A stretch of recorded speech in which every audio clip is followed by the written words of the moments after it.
Bien, y hoy día nosotros entonces estamos cerrando de algún modo los mensajes en Hechos sobre esta serie que nosotros le hemos llamado Misión. Y vamos a leer en Hechos 11 del 19 al 30. Y después vamos a saltarnos al capítulo 13 y en el capítulo 13 vamos a leer del 1 al 5. Dice entonces, Hechos 11 del 19 al 30. Mientras tanto, los creyentes que fueron dispersados durante la persecución que hubo después de la muerte de Esteban, viajaron tan lejos como Fenicia, Chipre y Antioquía de Siria. Predicaban la palabra de Dios, pero solo a judíos.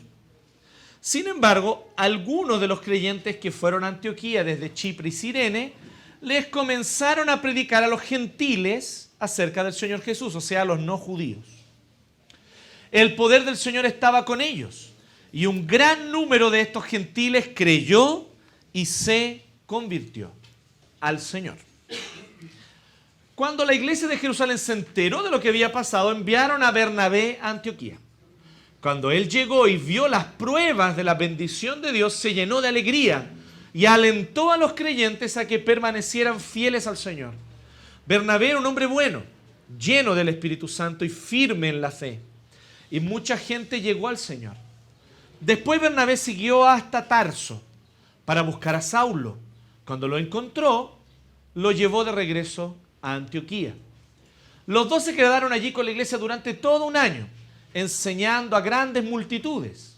Fue en Antioquía donde por primera vez a los creyentes los llamaron cristianos. Durante aquellos días, unos profetas viajaron de Jerusalén a Antioquía. Uno de ellos, llamado Ágabo, se puso de pie en una de las reuniones y predijo por medio del Espíritu que iba a haber una gran hambre en todo el mundo romano. Esto se cumplió durante el reinado de Claudio.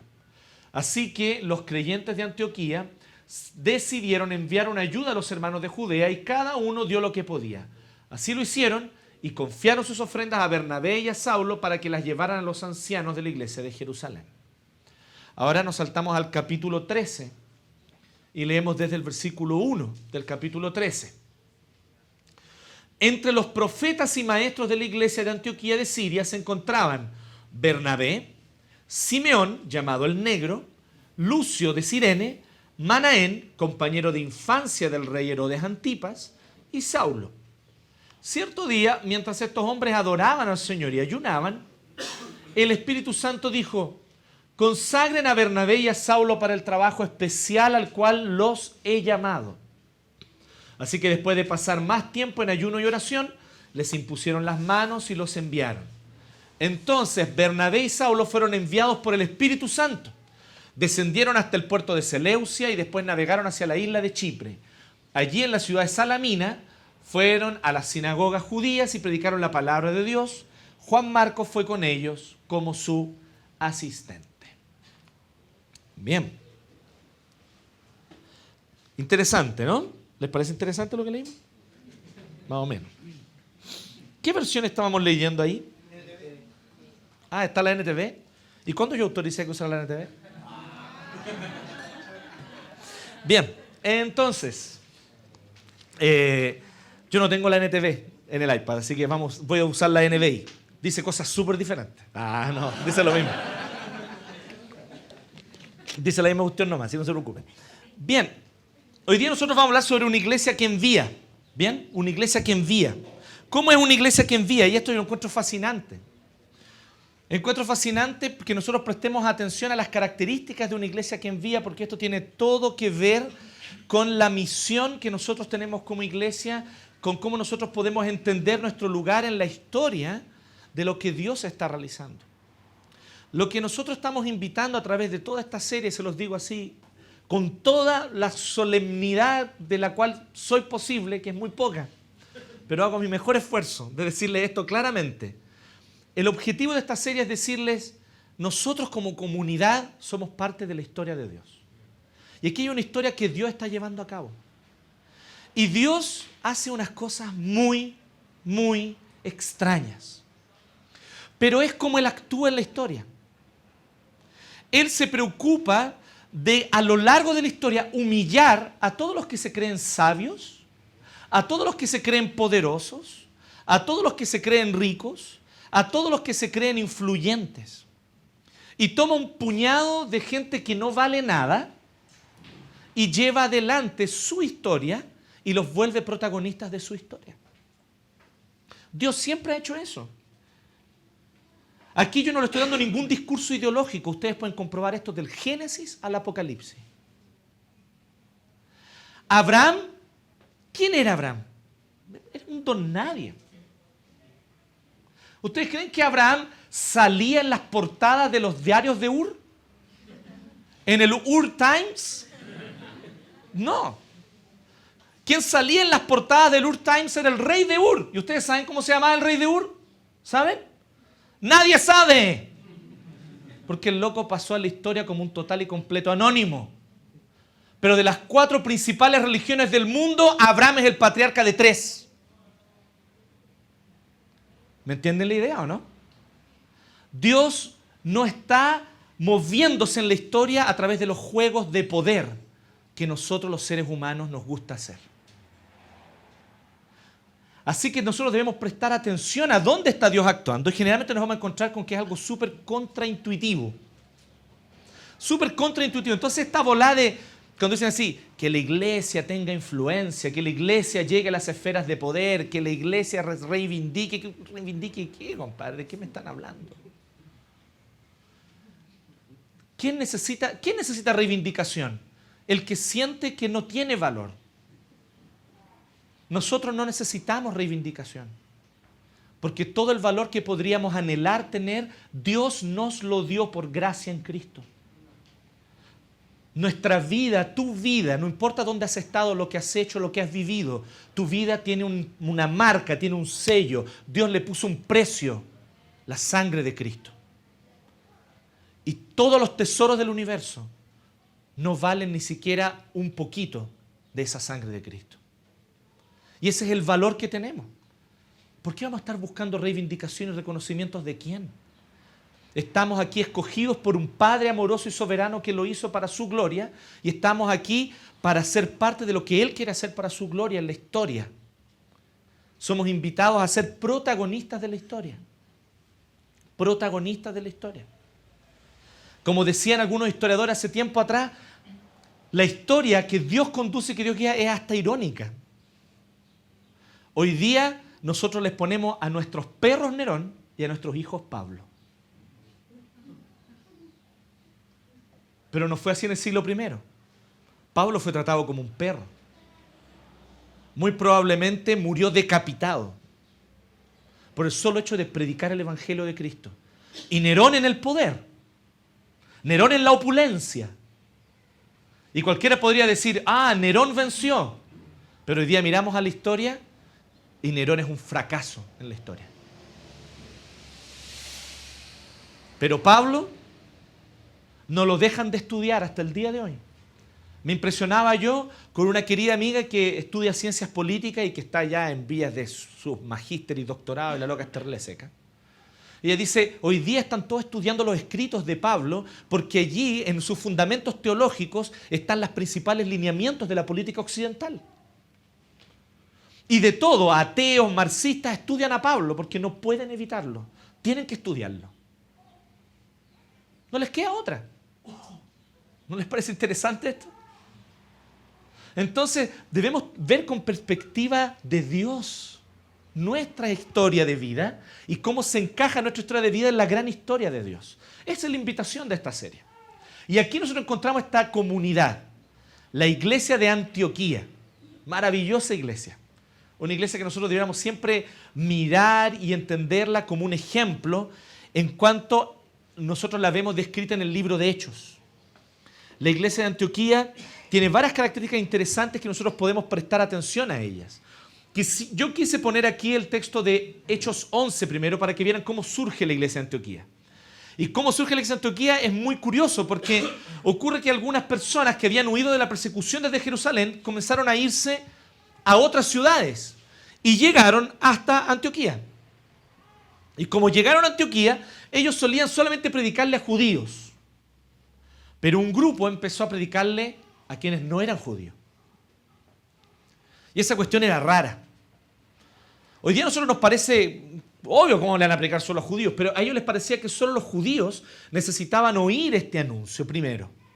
Que los judíos que tenían la ley, los judíos que conocían la ley de Moisés y todas las profecías de los profetas del Antiguo Testamento, eran los que tenían que oír esto, convencerse de esto, y entonces los judíos, alineados bajo la fe de Jesús, podrían entonces, de alguna manera, expandir esta fe a otras personas de otras etnias. Ese es un poco el pensamiento que ellos tenían, ¿se entiende? Pero el Espíritu Santo tenía otros planes. El Espíritu Santo quería que paralelamente, les voy a pedir que se sienten aquí nomás, porque eso es un pasillo. Muchas gracias. Si no, segurito nos mata. ¿Sí? Tenemos un segurito aquí. No se preocupe, después va a quedar editado. ¿Cierto que va a quedar editado ahora? Sí. Sí, ya sabes, sí, lo editaré.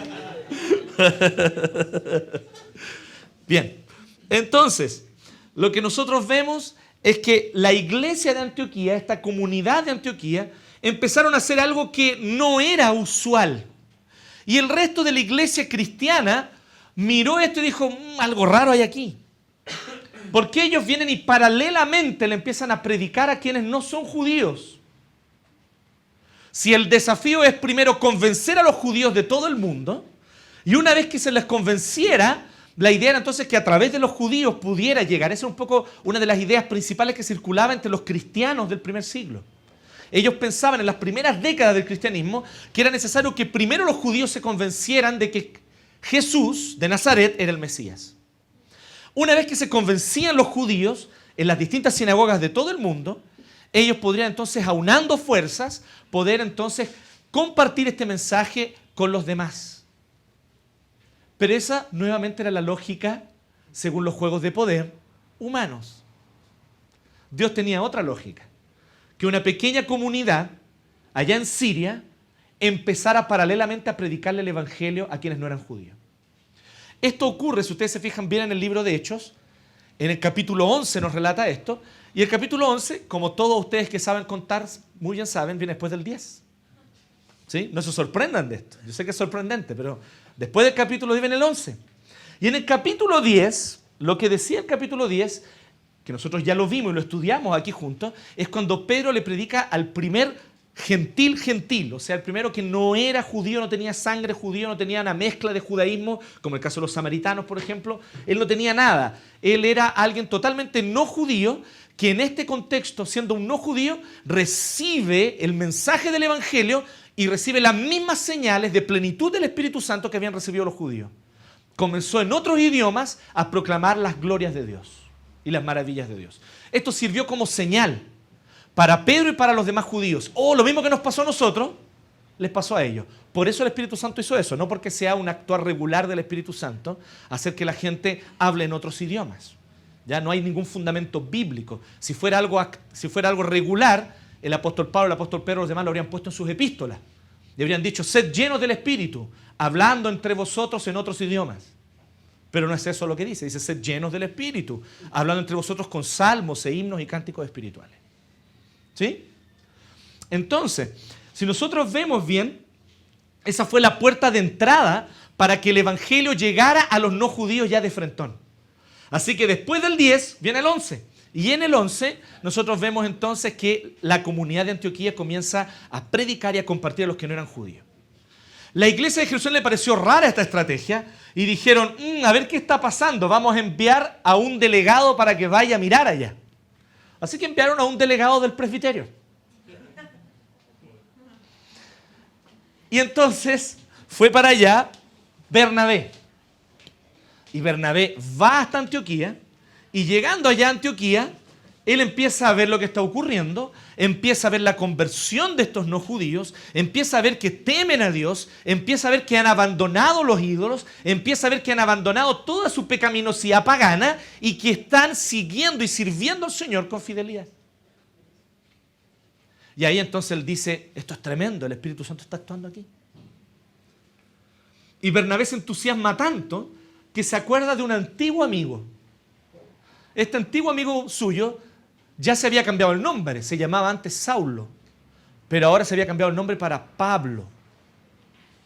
Y entonces lo que hace Bernabé es viajar hasta Tarso para ir personalmente a buscar a Pablo. ¿Quién es Pablo? Pablo es el que antes se llamaba Saulo. Y él era un perseguidor de la iglesia que se convirtió a Cristo. Fue convertido por el Señor a pleno, en el desierto, en el mediodía, una luz más fuerte que el sol lo encegueció y era la presencia de Cristo que le decía a Saulo, ¿por qué me persigue? Y entonces él, al haberse caído y estando en el suelo, se postra ante el Señor y él entonces es convertido por el Señor, ¿sí? En realidad su conversión tal vez se cierra más definitivamente cuando él está en Damasco, porque Dios le dice que vaya a Damasco y allí hable con un hombre, ¿cierto?, que se llama Ananías, que le comparte el Evangelio. Por eso que algunos dicen que Pablo es el primer apóstol que se convirtió en fruta, porque se convirtió en Damasco. Pero eso es un chiste muy viejo y muy fome. Entonces, usted no lo diga. A no ser que esté con niños, ¿sí? Así que Pablo, miren qué interesante, esto quiero que presten atención a este pequeño, gran detalle. Apenas Pablo fue convertido por Cristo, Jesús le dijo así: yo te he escogido para que seas luz para los gentiles. Al tiro, apenas recién convertido, Dios le dijo eso. ¿Ustedes saben cuántos años pasó hasta que Pablo empezó su ministerio? Como 15. Parece una ironía de Jesús, ¿no? Yo te escogí, te llamé, qué bueno, y Pablo trata de hacerlo y le va mal. Tiene que esperar 15 años. 15 años después, Dios comienza a usar a Pablo para predicar a los gentiles. Y lo usó poderosamente, pero en el tiempo de Jesús. O sea, el que lleva la cosa aquí, el que es cabeza de la iglesia es Cristo. Y Él ve cuáles son los tiempos que Él tiene para cada uno de nosotros y para los llamados que Él nos ha hecho. Pablo es la demostración de eso. Así que Dios viene y usa a Bernabé 15 años después de su conversión para que Bernabé vaya a Tarso y le va y le dice así a Pablo: Pablo, llegó el tiempo. Ya está ocurriendo en todos lados. Pedro dice que le predicó a un centurión romano que se llamaba Cornelio. Todos los locos recibieron el espíritu, avivamientos pentecostales en la casa de Cornelio. Así que esta cuestión prendió fuego. El fuego está ahí. Así que Pablo presta atención. Pero no solo eso, en Antioquía también, compadre, está la embarrada, están todos los compadres que no son judíos creyendo, convirtiéndose, y yo te necesito conmigo porque tú eres un erudito, tú aprendiste a los pies de Gamaliel, tú conocís la palabra de Dios, tú conoces el Antiguo Testamento, ven conmigo.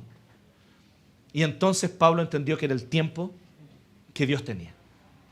Y ahí Pablo va con Bernabé y dice que enseñaban a grandes multitudes, ¿se fijaron eso?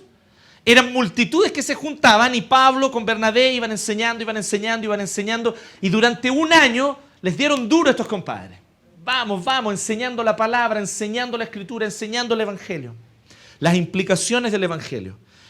Y entonces, en el capítulo 13, vemos este maravilloso relato de 5 versículos que dice: en la iglesia de Antioquía eran profetas y maestros Bernabé, Simeón apodado el Negro, Lucio de Cirene, Manaén, que se había criado con Herodes el tetrarca, y Saulo. Quiero que usted no se engañe con esto y no se entusiasme demasiadamente. En estos tiempos, el Nuevo Testamento aún no estaba escrito ni completo. Así que Dios levantaba profetas para que pudieran hablar, recibiendo revelación de Dios, a la iglesia. ¿Se entiende o no? Hoy día no hay nuevas revelaciones. Porque el Apocalipsis, cuando está cerrando, dice así: que cualquiera que añada palabras a este libro de la profecía, las plagas de este libro vendrán sobre él, porque ya no hay más nuevas revelaciones, cesaron. Pero en este tiempo aún el Nuevo Testamento no estaba completo. Así que Dios, para instruir a las comunidades, no habiendo un libro que circulara, levantaba profetas a los cuales les daba revelación. ¿Y qué enseñaban los profetas a la iglesia? Lo que nosotros tenemos en el Nuevo Testamento. Interesante, ¿no? Lo que usted y yo leemos en el Nuevo Testamento, en esencia, ese mensaje y ese contenido era el mensaje y el contenido que era enseñado por estos profetas. ¿Sí? Así que, eso, para que lo tengan claro. Así que en la iglesia de Antioquía estaba este consistorio. Este era un consistorio. ¿Sí? ¿Qué es un consistorio? Un consejo de presbíteros de una iglesia local. Y este pequeño consistorio parte con Bernabé. Bernabé, natural de Chipre, había sido levita, se había convertido a Cristo, había heredado grandes propiedades de su familia, las vendió todas para distribuirlo entre los más necesitados de la iglesia. Así, ese es el nivel de Bernabé. Un tipo instruido en la palabra, comprometido con el Señor, dispuesto a darlo todo por el reino. Después dice que estaba un tal Simeón. Miren qué interesante, esto es un nombre hebreo. Por lo cual nosotros deducimos que él debe haber sido criado por algún tipo de prosélito judío, que le puso, por lo tanto le pusieron el nombre, un nombre judío, Simeón. Pero él no era propiamente judío, porque él era africano. Dice que él era negro. Y por eso todos le decían, obviamente, el negro. ¿Sí? Miren qué interesante, ¿no? Apodado el Níger, significa que él venía de África. ¿Sí? O su familia eran de origen africano. Tenemos ahí a Lucio de Cirene. Aparte de un nombre tan bonito como Lucio, no sé qué más interesante tendrán. Pero sí Manaén. Dice que Manaén se había criado con el rey Herodes. O sea, este era un tipo que provenía de una cuna, ¿cierto?, de alta alcurnia. Importante, de la aristocracia se había convertido. La palabra en el griego da a entender incluso una cosa un poco más, un detalle un poquito más, que él se amamantó de los mismos senos que de Herodes. Interesante. Ustedes saben que había hace tiempo, era como común eso de las mujeres que le daban leche a los otros niños. ¿Conocen eso? ¿Sí? Las nodrizas, era bien común hace tiempo, ¿sí? Ustedes, yo tuve una nodriza. ¿Sí? No sé por qué. Ah, no, ahora ya me acordé por qué. ¿Sí? No, una nodriza. No era una nodriza. Había una vecina de mi mamá que también tuvo guagua y no le salía leche. Y mi mamá le dijo, yo te presto a mi hijo que ese loco le saca leche a lo que sea. Parece que yo ya era bueno para comer desde chico, no sé qué onda. Y ahí, ahora me acordé. Y ahí, ¡pa! ¿Sí? Y creo que le destapé la cuestión y salió leche. Me salió un poco de quesillo al principio, pero después... Obviamente no me acuerdo, por hermano, no tenía... Entonces, ¿por qué me acordé de eso? Y estaba Saulo, uno de los eruditos más secos de su época, la gran esperanza de los fariseos. Joven celoso de la ley, conocedor de la teología judía, pero la gran decepción de los judíos también, porque se había convertido al cristianismo. Y aquí estaba ahora, era el tremendo apóstol sirviendo en esta iglesia. Entonces yo creo que nosotros veamos algunas cositas interesantes. Una iglesia que envía tiene varias características muy interesantes, pero yo quiero decirles cuál es la primera característica que yo veo a la luz de este texto. A la luz de este texto yo veo una primera característica de una iglesia que envía. Y la primera es que una iglesia que envía heraldos, ¿ustedes saben lo que son heraldos? ¿Les gusta esa palabra o no? Heraldos del rey. ¿Qué son los heraldos del rey? No solamente un cuarteto de voces masculinas. ¿Sí? Los heraldos del rey, que de verdad era un cuarteto de voces masculinas, los heraldos del rey son aquellos que anuncian a nombre del rey las noticias que el rey tiene que darle al reino. Así que ellos van y se paraban en las esquinas y decían cuáles eran los mensajes que el rey tenía. Y Pablo y Bernabé son enviados en este texto de Hechos 13 para que ellos sean heraldos. Pero una primera característica tiene la comunidad que los envía. La comunidad que los envía ya es una expresión del reino. ¿Se fijan en eso? ¿Cachan la diversidad que tienen? ¿Se fijan o no? Hay una diversidad racial. Hay una diversidad social. Hay una diversidad incluso de trasfondo religioso que solamente contribuye a embellecer la iglesia. ¿No les parece que eso es así o no? ¿Sí? Entonces esta era una iglesia donde había distintas personas de distintos trasfondos. Y a mí me agrada eso, porque mientras yo leía eso yo decía, Señor, permítenos que como iglesia uno, nosotros sigamos teniendo esta característica. Porque aquí en esta iglesia, nosotros tenemos de distintas nacionalidades, ¿o no? De distintas etnias, ¿sí o no? Y esta cuestión tiene que diversificarse más. Porque me decía, nosotros estamos en pleno centro de Santiago. Y es una vergüenza si nosotros no somos más diversos.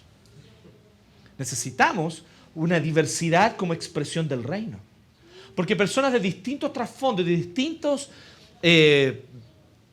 trasfondos, llegan a la iglesia porque convencidos del poder de Dios y convencidos por el Evangelio, forman una comunidad. Y esta es una cosa que era muy antinatural. Y sigue siéndolo hoy antinatural para el concepto humano. La gente tiende a asociarse con quienes son parecidos. ¿Sí?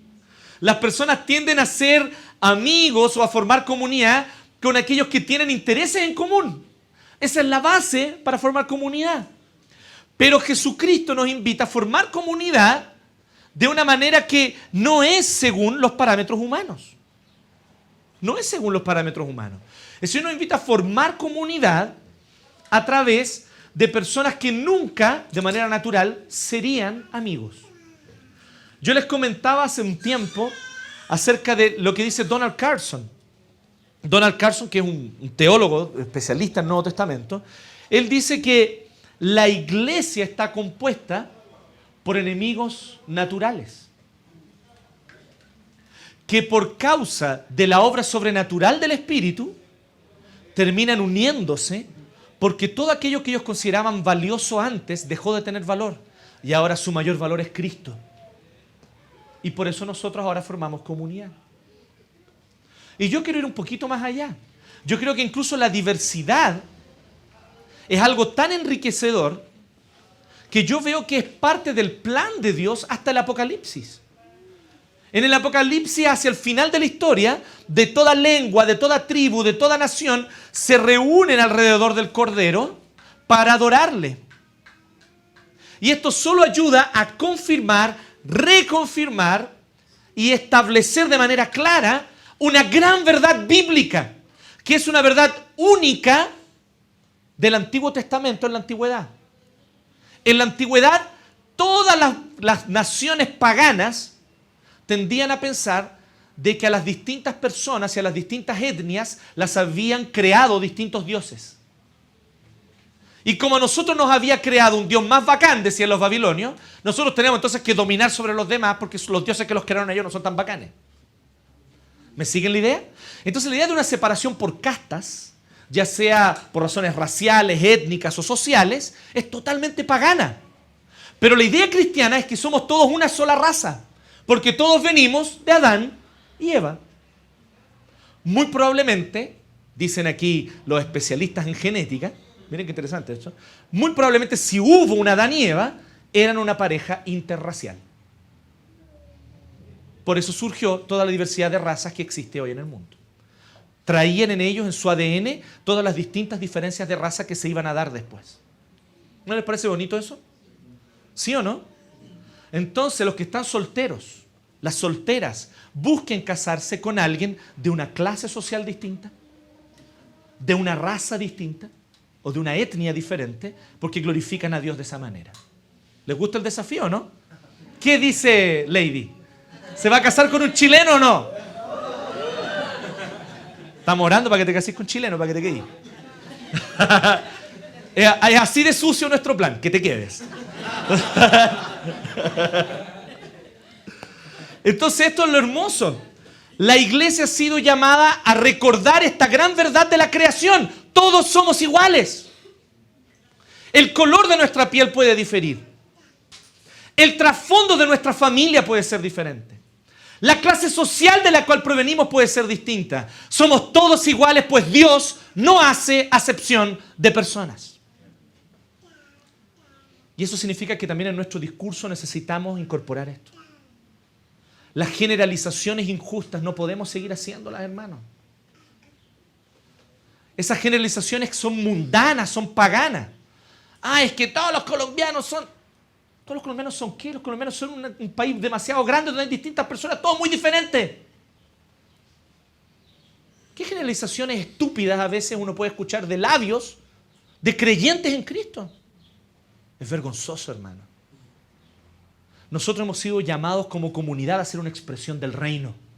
Y eso significa que entendemos, sabemos claramente que somos iguales. Porque nos creó el mismo Dios. Y porque además aquí en esta comunidad tenemos la misma fe, el mismo espíritu, el mismo Señor. Y vamos todos a adorar al fin de los tiempos al mismo Cordero, delante del mismo trono.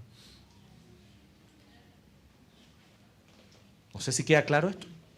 ¿Sí? Entonces la iglesia ya tenía una diversidad, que es tan interesante la diversidad que tenía la iglesia de Antioquía, que ya era como un mini campo misionero. ¿Se fijan o no? Tenía una diversidad misional, interna, intrínseca. Así que eso nosotros lo vemos claramente en cómo estaban compuestos los líderes. Si esta era una muestra de los líderes, imagínense cómo habría sido la gente. Súper diversa, gente súper distinta entre sí. Y dice que mientras ayunaban y participaban en el culto al Señor, el Espíritu Santo les dijo: apártenme ahora a Bernabé y a Saulo para el trabajo al que los he llamado. Así que después de ayunar, orar y ponerle las manos, los despidieron. En segundo lugar, nosotros vemos que esta comunidad, además de ser una expresión del reino, es una comunidad que obedece los planes y los plazos del rey. Hay un rey que gobierna la iglesia. No sé si ustedes sabían eso. Y este rey es Cristo. Y todos nosotros somos miembros de su cuerpo. El Señor, me guste o no me guste, pero me quiso poner para enseñar la palabra que es de Él. Pero nuestro deber aquí como iglesia es que la palabra de Dios sea expuesta y sea dicha y sea anunciada con claridad. Mientras la Biblia se siga abriendo en nuestra comunidad, Cristo va a seguir estando aquí. ¿Se cachan lo complicado que es, por lo tanto, cuando en una iglesia cierran la Biblia y dejan de hablar de ella? ¿Se fijan lo complejo que es cuando en una iglesia que se hace llamar cristiana, un montón de ritos, un montón de adornos, un montón de movimientos que se mueve para acá, que se mueve para allá, que levanta la oblea y que la bendice y todas esas cosas, cuando eso reemplaza la palabra de Dios, ¿se fijan lo peligroso que es? Esa iglesia deja de estar gobernada por el rey, porque la palabra del rey es la escritura, la Biblia, que tú y yo tenemos en nuestras manos, en nuestros iPhones o en nuestros celulares. ¿Sí? En general, sí, lo de los iPhones fue... ¿Se fijan? Si bien, como decía el Jano, que está esperando que salga el iPhone 8 para comprarse el 3, ¿cómo es? Una cosa así. ¿Cierto? Ahí todos vamos a tener iPhone un día, ¿cierto? Todos lo vamos a tener, ¿cierto? Entonces, si ustedes se fijan, la Biblia es la que gobierna la iglesia. Y entonces por eso, y ahí ustedes dicen, entonces no es el pastor. No, lo que pasa es que el pastor es el que enseña la Biblia y por eso ocupa un lugar de destaque en el liderazgo junto con otros que también se ocupan de la enseñanza. Uno de los requisitos es ser aptos para enseñar, para ser parte del liderazgo espiritual de la iglesia. Y apto para enseñar no significa ser entretenido para hablar adelante, porque eso algunos lo tienen y otros no. Apto para enseñar significa que conoce la doctrina y sabe cómo comunicarla. Como por ejemplo puede ser a través de canciones. Es apto para enseñar a alguien que compone canciones. ¿Qué hice? Ahí está. Alguien que compone canciones, por ejemplo, que tienen contenido bíblico. ¿No les parece? ¿Sí o no? Ya está bien. Es apto para enseñar, ¿cierto? A alguien que, aunque no esté desde aquí adelante predicando, invita a la gente a su casa a tomar té, a tomar café, y ahí va y les da duro con la Biblia. ¿Conocen a uno que hace eso, no? ¿Sí? ¿Conocen a uno que compone canciones bíblicas o no? Sí. ¿Se fijan o no? ¿Sí? Entonces de eso se trata el liderazgo de la iglesia. ¿Sí? Con distintas formas de hacerlo, pero apto para enseñar. O sea, que conoce la Escritura y la transmite y la enseña.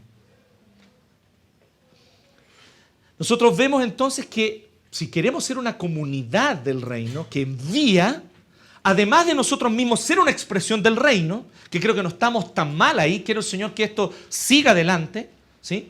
¿Qué tenemos aquí? Tenemos gringos, ¿sí? O sea, norteamericano es muy largo, ¿sí? Gringos, ¿sí? Está bien, ¿no? Güeros, no, eso. ¿Sí? Tenemos nosotros, parece que no es muy bonito eso. Mexicanos, ¿sí? Ahí hay uno mitad mexicano también. Siempre esconde que es mitad mexicano, pero este es mexicano. ¿Ustedes han cachado cómo come ají este, compadre? Si te lo trae en el ADN. ¿Sí? Mexicanos hay atrás también. Hija de pastor mexicano, ¿no? Así que tenemos brasileños. ¿Dónde están los brasileños? Aquí estamos. Yo también soy brasileño. Cuando me conviene. Cuando me conviene soy brasileño. ¿Tenemos peruanos o no? Sí, ahí está Lady, no solo Lady. ¿Sí? Alemana. ¿Dónde está la alemana? Ahí. ¿Y el holandés? ¿Para dónde se fue el holandés?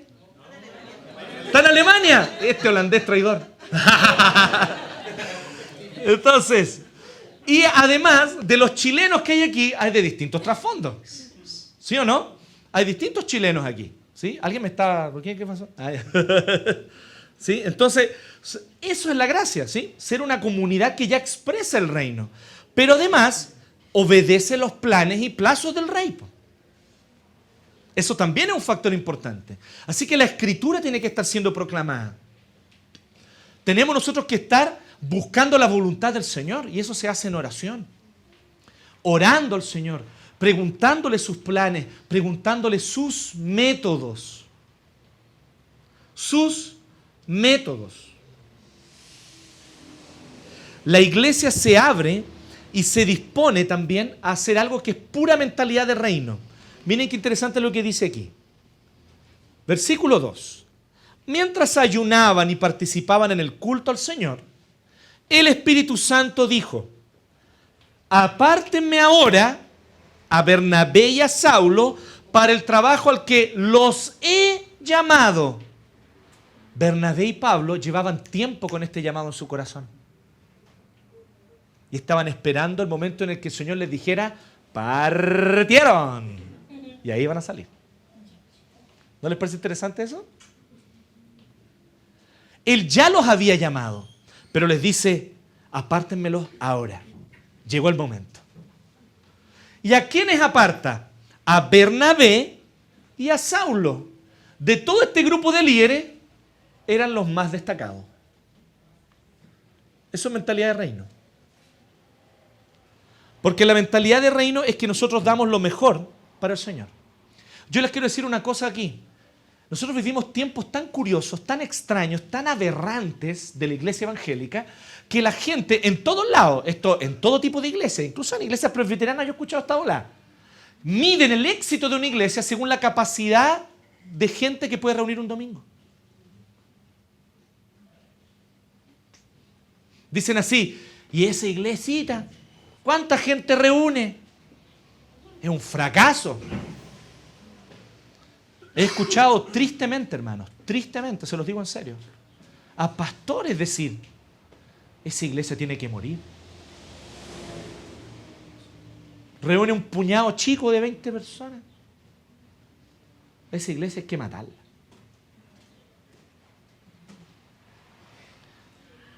Qué tiempos raros vivimos, ¿no? Tiempos violentos, diría Quentin Tarantino. Nosotros miramos y decimos: ¿de qué me están hablando? Bíblicamente, el éxito de una iglesia no se mide por la capacidad de gente que puede reunir un domingo, se mide por la cantidad de gente que ha enviado. Nunca olviden eso. El éxito de una iglesia no se mide por la capacidad de gente para reunir un domingo, se mide por la cantidad de gente que es capaz de enviar y ha enviado. Y en ese sentido, déjenme decirles que, por ejemplo, nosotros venimos de la Quinta Iglesia, una iglesia allá en La Cisterna. Esa iglesia reúne hoy un grupo más o menos grande y decente de gente. Pero ustedes quieren saber qué es lo que era la Quinta Iglesia cuando nosotros llegamos allá, Dani, ¿cómo era? Uno llegaba allá y había un hermano que era un presbítero. Gracias a Dios que ese hermano tocaba el órgano.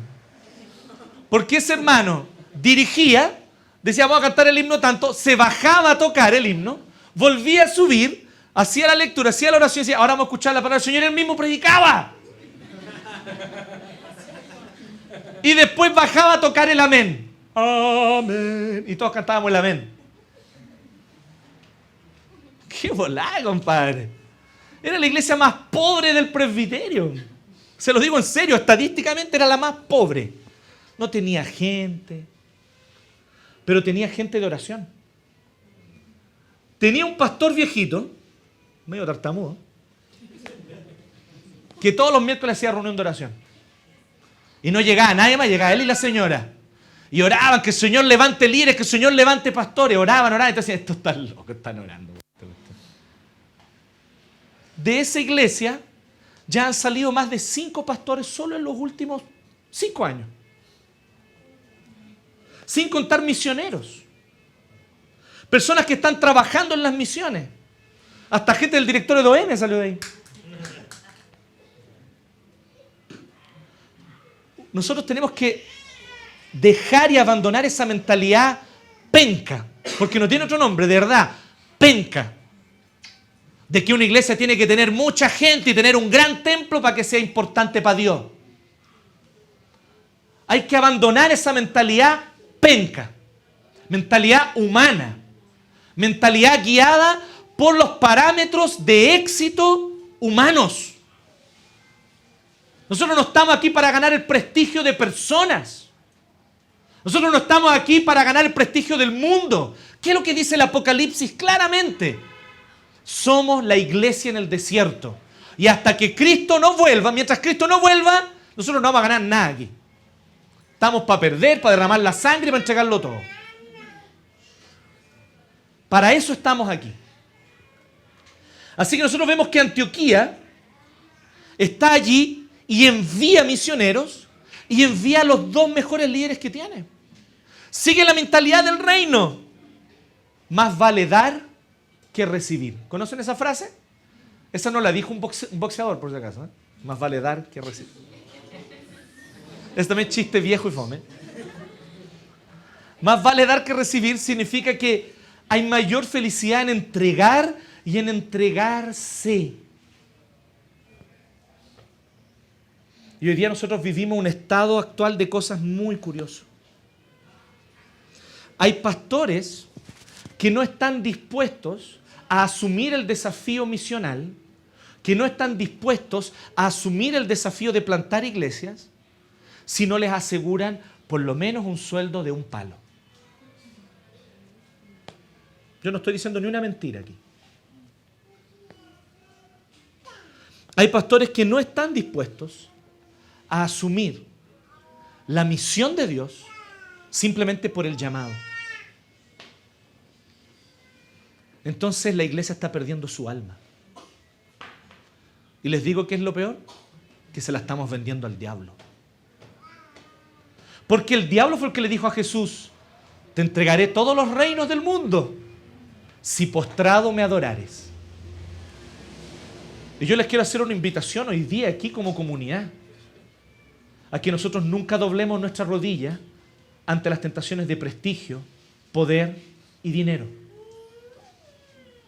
Porque nosotros hacemos esta bola porque Cristo es nuestra vida y no porque vamos a recibir algo a cambio. ¿Tú tienes claro eso? ¿O estás buscando algo a cambio? Porque si tú estás buscando algo a cambio, vas a caer cuando Satanás venga y te diga así: todo te lo daré si postrado me adorares. Entonces, la mentalidad de reino es que más vale dar que recibir. Y relacionado con esto, la tercera característica de esta iglesia, la tercera característica de una comunidad enviadora, es la que vemos que ocurre cuando Pablo y Bernabé salen. Dice, versículo 4, Bernabé y Saulo, enviados ¿por qué fueron enviados? Por el Espíritu Santo. Bajaron a Seleucia y de allí navegaron a Chipre. Al llegar a Salamina, qué nombre, ¿no? Me da hambre de ver ese nombre. Al llegar a Salamina, predicaron la palabra de Dios en las sinagogas de los judíos. Tenían también a Juan Marcos, como ayudante. Ellos tenían los recursos del reino. Y esa es la tercera característica. Una iglesia que envía depende de los recursos del reino, no de los recursos del mundo. El mundo te dice así: pero ¿cómo tú vas a hacer la misión sin tener buenos contactos? Necesitas poder. No, pero ¿cómo van a plantar iglesias sin dinero? ¿Se necesita dinero para plantar iglesias? Pero de repente esta iglesia viene y dice, no, nosotros vamos a ir y vamos a predicar la palabra del Señor y vamos a plantar iglesias, que fue de hecho lo que hicieron, con básicamente dos recursos: el Espíritu Santo y la predicación de la palabra. Y aquí me parece algo muy curioso. Pero yo les quiero contar algo. Yo ando medio bocón últimamente. Yo les voy a contar algo.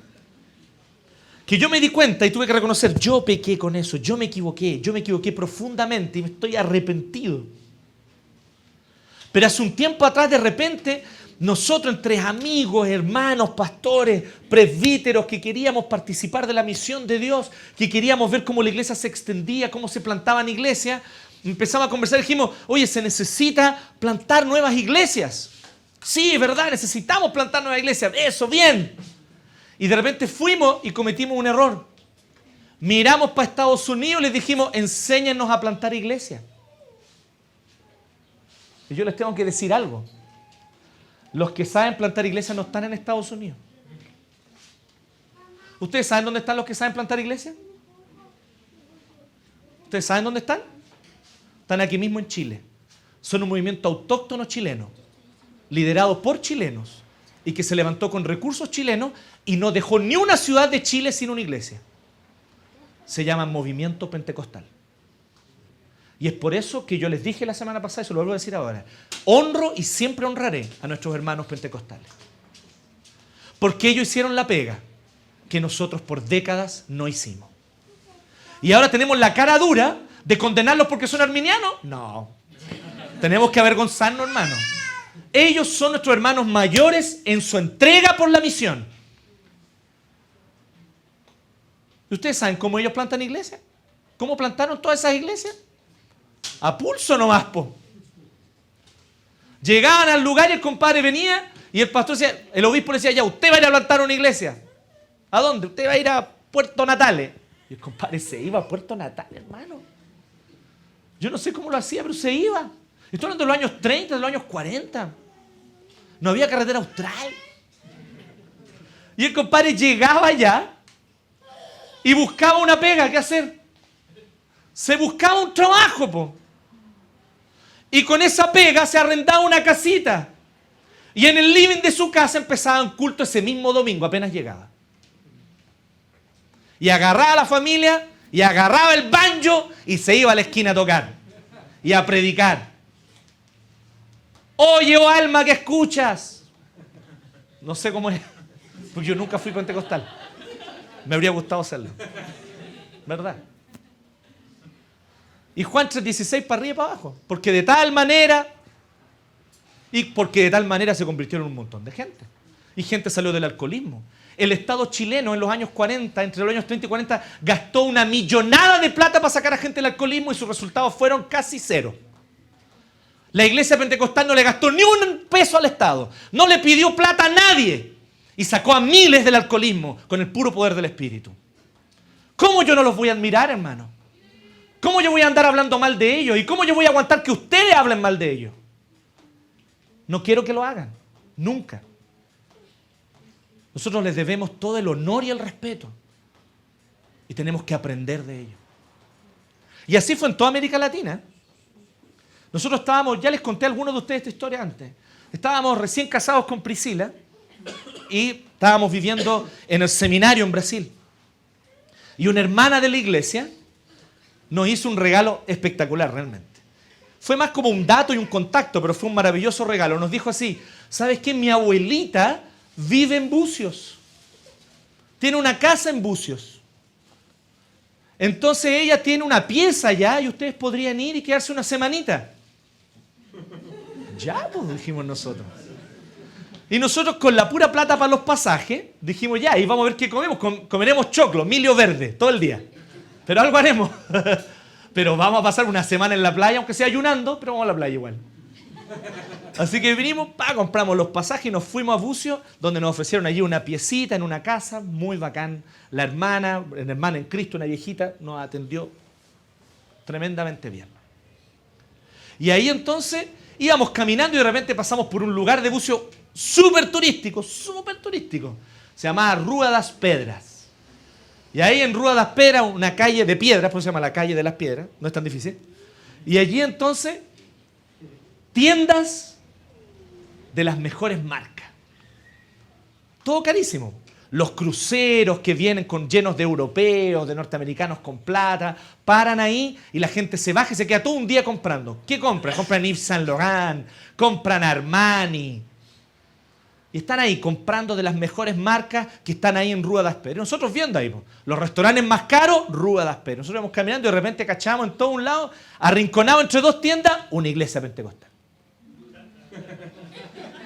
Y nosotros dijimos, ¿qué onda, compadre? Y ese calor de Brasil, y los hermanos de terno y corbata, compadre. Terno y corbata, ahí, ¡pa!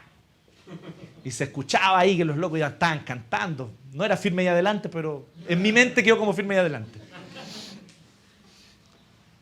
Así que nosotros nos preguntamos, ¿cómo lo hacen estos compadres para estar donde probablemente debe ser uno de los metros cuadrados más caros de Brasil? Tal vez uno de los metros cuadrados más caros de toda América del Sur. ¿Cómo lo hacen para estar ahí? Así que curiosos, llegamos en la noche y le preguntamos a esta hermana, ¿cierto? Que no era de esa iglesia, era de otra, pero que nos contara un poquito qué pasaba. Y ella nos dijo, no, lo que pasa es que cuando Bucios era una aldea de puros pescadores pobres, cuando no era un lugar turístico y nadie en el mundo sabía que existía esta bola, ellos ya habían llegado, predicaron el evangelio y se instalaron un templo ahí, construido con sus propias manos. Y la iglesia, y la ciudad entonces empezó a crecer. Fue la Brigitte Bardot. La Brigitte Bardot fue la primera que hizo famoso Bucios. Viajó en los 60 Bucios y dijo, oh, qué maravilloso, todos tienen que ir. Y llegó contando la papa a Europa y todos los europeos empezaron a ir. Y ahí entonces empezó a tornarse una cuestión turística, empezó a volverse caro y todo eso. Y estos hermanos de esa iglesia siguieron ahí. Y les han ofrecido millones de dólares para que se vayan. Y los compadres dicen, no. Nosotros tenemos una misión aquí y la vamos a cumplir. Y salen con terno y corbata a predicarle a todos los que andan de chori y bermuda. No es una estrategia muy atractiva, a lo mejor. ¿Sí? No es muy atractiva la estrategia, pero están ahí con fidelidad predicando la palabra del Señor. Porque los recursos que necesitamos para predicar, eso es lo que tenemos que aprender, son el Espíritu Santo y la predicación fiel de la palabra. Yo les voy a decir, nosotros no vamos a mentir, no estamos diciendo, oye, pero ¿cómo? Y el dinero, igual hay que pagar cosas, hay que pagar cuentas. Sí, pero yo les digo lo siguiente, ¿nosotros acaso no somos una comunidad que se autosustenta? ¿Nosotros no somos acaso una comunidad que pagamos nuestras cuentas? Y cuando alguien ha querido ofrendar de afuera, es bienvenido a ofrendar. Pero recuerden este principio, la misión nunca sigue al dinero. El dinero tiene que seguir a la misión. Es al revés. Y si alguien quiere ayudar a financiar esta cuestión, que la ayude a financiar. Pero nosotros estamos haciendo nuestra misión a nuestra manera. Y no nos va a venir a decir cómo tenemos que hacerlo. No nos van a venir a imponer reglas. A decirnos, háganlo así, arríendense otro lugar. No. Salgan de ese sindicato ordinario. No, ¿qué sindicato ordinario? Más cuidado, límpiate la boca antes de hablar del sindicato. Sé que esta bola nos acogió cuando nadie nos pescaba, ¿o no? Aquí nosotros hicimos... ¿Cuántos almuerzos comunitarios hemos hecho aquí, hermano? Hermanos, ¿cuántos recuerdos? ¡Qué verano! ¿Cuántos veranos? ¿Ah? Las fiestas del té. Los 18. ¿Cuántas cuecas nos bailamos aquí, hermano? Aquí no nos van a sacar fácil. Le avisamos al tiro a Don Luis, no nos van a echar fácil. Nos vamos a amarrar. Nos vamos a encadenar al sindicato. Nosotros estamos, este es el lugar que el Señor nos abrió. Fue la oportunidad que el Señor nos dio. Fue el lugar donde el Señor nos instaló. Y yo no estoy diciendo que nos vamos a quedar para siempre aquí, pero lo que yo quiero decir es que es el lugar que el Señor usó para que personas hayan llegado a Cristo, como varios de ustedes han llegado. ¿Sí o no? ¿Sí o no? Y yo les digo algo, yo miro a varios de ustedes y yo digo, si solo estos compadres hubieran llegado, habría valido la pena. Oye, si solo el Elías y la Perla hubieran llegado, ya estamos felices. Plantamos la iglesia, no necesitamos nada más. Si ha llegado solo el Pancho y la Cato, ya listo. No necesitamos a nadie más, los demás váyanse. Si yo miro cada uno de ustedes, yo diría lo mismo de cada uno. Porque lo que el Señor ha realizado aquí es su obra. ¿Me entienden o no?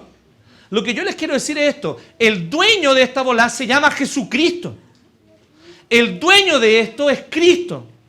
Él es el Rey, Él es la cabeza, Él nos gobierna con su palabra y Él nos dijo, vayan y hagan discípulos. ¿Y cuál fue el recurso que nos entregó?